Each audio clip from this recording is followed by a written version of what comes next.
Hello అందరికీ welcome back to Anu KR vlogs. నేను మీ అనురాధ. ఈరోజు మన ఛానల్లో రెసిపీ వచ్చేసి హల్వా పూరి రెసిపీని చూపించబోతున్నాను. నోట్లో పెట్టుకుంటే ఇట్టే కరిగిపోతాయి, అంత మెత్తగా సాఫ్ట్గా తిన్నా కొద్దీ తినాలనిపించే రెసిపీ. వీడియోని ఎక్కడ స్కిప్ చేయకుండా పూర్తి వీడియోని చూసేయండి. ముందుగా ఒక మిక్సింగ్ బౌల్ తీసుకొని ఇందులోకి 1 కప్పు వరకు మైదా పిండిని వేసుకుంటున్నాను. చిటికెడు మాత్రమే సాల్ట్ని యాడ్ చేసుకోవాలి. మీరు ఈ రెసిపీని గోధుమ పిండితో కూడా ప్రిపేర్ చేసుకోవచ్చు, కానీ మైదాతోనే నేను ఇక్కడ ప్రిపేర్ చేసి చూపిస్తున్నాను.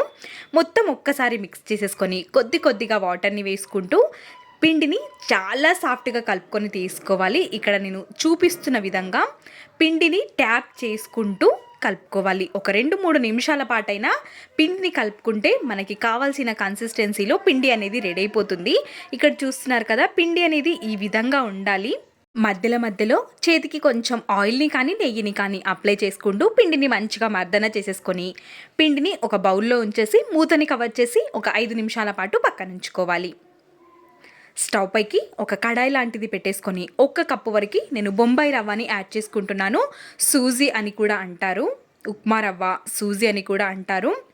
1 స్పూన్ వరకు నెయ్యిని వేసుకొని మంచిగా ఫ్రై చేసుకొని తీసుకోవాలి. లైట్గా కలర్ చేంజ్ అయ్యి మంచి స్మెల్ వచ్చే వరకు వేయించుకొని తీసుకుంటే సరిపోతుంది. ఈ విధంగా ఫ్రై చేసేసుకొని ఒక ప్లేట్లోకి తీసుకొని మళ్ళీ అదే కడాయిలోకి 1 కప్పు వరకు బెల్లం తురుముని యాడ్ చేసుకుంటున్నాను నేను.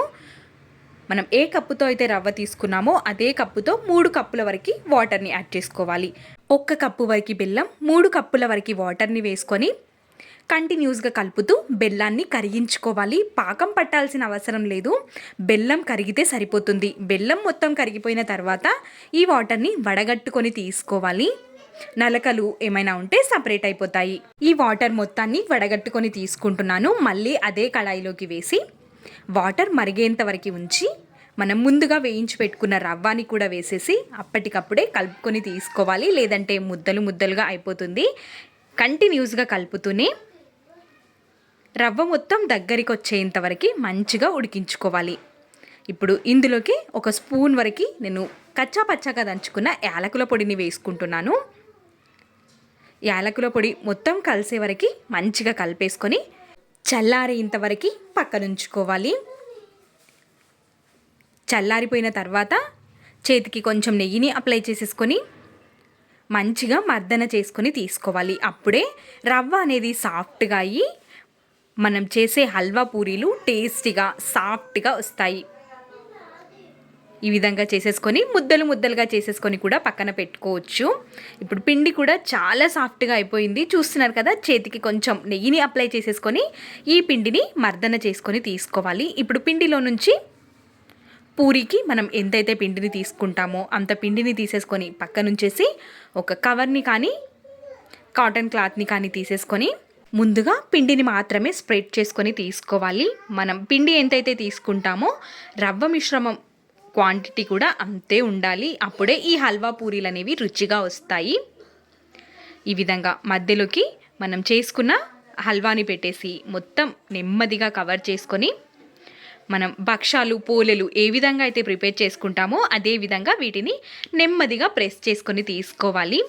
ఈ విధంగా చేతికి కొంచెం నెయ్యిని అప్లై చేసేసుకొని ప్రెస్ చేసుకున్నామంటే చేతికి కవర్కి అతుక్కోకుండా పర్ఫెక్ట్గా వచ్చేస్తాయి. మనం మొత్తం నేతితోనే చేస్తాం కాబట్టి భలే రుచిగా ఉంటుంది ఈ రెసిపీ. కవర్ నుంచి కూడా చాలా ఈజీగా సపరేట్ అయిపోతుంది. ఈ విధంగా ప్రిపేర్ చేసుకొని నేను ఇక్కడ ఆయిల్ని డీప్ ఫ్రైకి సరిపడా పెట్టేసుకున్నాను. మీరు నేతిలో కూడా వేయించుకొని తీసుకోవచ్చు, కానీ నేను మాత్రం ఆయిల్లోనే ఫ్రై చేసుకొని తీసుకుంటున్నాను. ఈ విధంగా మనం ప్రిపేర్ చేసుకున్న హల్వా పూరిని వేసేసి హై ఫ్లేమ్లో పెట్టేసుకొని కాల్చుకోవాలి. హల్వా పూరిని వేసాక నిమిషాల్లోనే పైకి తేలుతుంది.